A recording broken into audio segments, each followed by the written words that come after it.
daawadayaal ku soo dhawaada barnaamijka falaqaynta Bollywoodka ku soo dhawaada aflaanta Hindiga ee Soomaalida aad ku jecel yihiin qaarkood oo box office-ka ku fashilmay maadaama ganacsigooda aad u liitay aflaantan oo ku guuldareystay box office-ka ayaa Soomaalida blockbuster weyn u noqday sidoo kalena aad ayay uga heleen Arsu wuxuu soo baxay 1999kii waxaana wada hogaaminayay Akshay Kumar ama Mr. Bond Saif Ali Khan sidoo kalena waxa adirish ka ahayd Manduri Arsu ganacsi fiican muuna sameynin sidaas darteed flop ayuu noqday Pyar Ishqi Aur Mohabbat wuxuu soo baxay 2001dii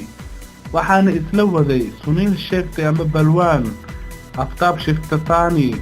Arjun Rabbal ee Soomaalidu u yaqaanaan Korof sidoo kalena waxa adirish ka ahayd Kirti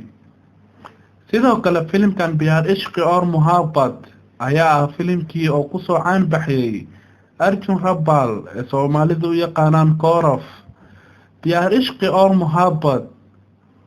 wuu guuldareystay wuxuuna noqday filim flop ah Jani Dushman wuxuu soo baxay 2002dii waana filimka inta badan Soomaalidu u taqaano Arman Koli Maska Jani Dushman ayaa noqday filim flop ah Andas Apna Apna wuxuu soo baxay